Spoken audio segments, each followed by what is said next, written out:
I recently made a video explaining the difference between the natural minor scale and the Dorian scale. If you haven't seen that already, then make sure you go and check that out. It's all well and good knowing the theoretical difference between the two scales, but when you're improvising over chord changes, how do you choose which minor scale to play? Which is going to be the best fit? Say you're improvising over a jazz standard and you come across a minor chord or a minor 7 chord. Which one do you play? The Dorian scale or the natural minor scale? In this video, I'm going to show you what to look out for when you're trying to decide which scale to play. I guess the first thing to say is there isn't necessarily a right answer. After all, no notes are wrong in jazz if you play them in the right order. But there are certain clues to look out for when you're first starting improvising over chord changes. They'll certainly make your life easier to start with anyway. I'm going to use a few different jazz standards in this video to illustrate my points. Let's start by looking at Take the A Train. You can see here we have a classic major 2-5-1 chord progression. E minor, A dominant and D major.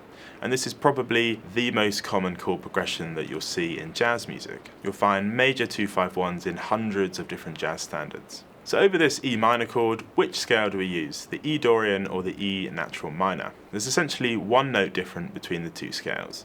The E Dorian has a C sharp, a major sixth, and the E natural minor has a C natural, a minor sixth. If we're just talking about the E minor bar in isolation, technically we can play both, it doesn't really matter. However, if we want to play a lick over the entire major 2-5-1 chord progression, then the E Dorian scale is going to be the best option. So generally speaking, using the Dorian scale is the best fit for a major 2-5-1. This is because we want to play a C sharp instead of a C natural. The C sharp is the third of the A dominant chord and the seventh of the D major chord. So it makes sense to go with the Dorian scale. You'll get a very melodic sound this way, and it's just going to make your life a little bit easier. For my next example, I'm going to use Autumn Leaves, another really well-known jazz standard. In Autumn Leaves, there's a minor 2-5-1 in F sharp minor, another really common chord progression in jazz. The chords in the minor 2-5-1 are G sharp minor 7 flat 5, C sharp 7 flat 9, and F sharp minor. So in this instance, which scale do we play over the F sharp minor chord? The F sharp Dorian or the F sharp natural minor?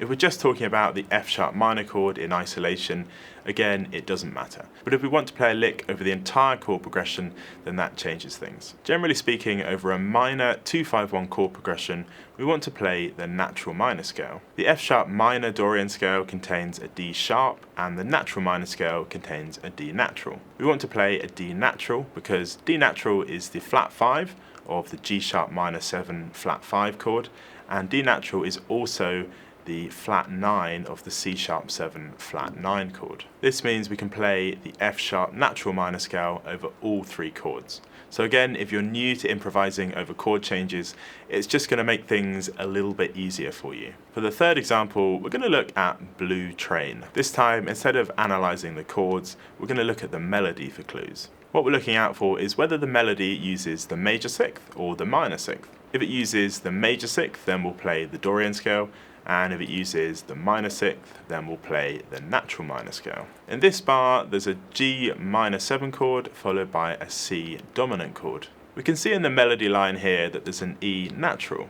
The G Dorian scale contains an E natural, and the G natural minor scale contains an E flat. And this is a strong clue to use the G Dorian scale in this instance. If we look at the surrounding chords for further clues, it also makes sense to use the Dorian scale. E natural is the fifth in an A minor chord, and the third in a C dominant chord. So to summarise everything that we've looked at, if you see a major 2-5-1 chord progression, then stick with the Dorian scale. If you see a minor 2-5-1 chord progression, stick with the natural minor scale. Keep an eye on the melody to see whether it uses the major sixth or the minor sixth, and also look at the surrounding chords for further clues. I hope this video has helped you understand when to play the natural minor scale and when to play the Dorian scale. Thanks for listening, see you in the next one.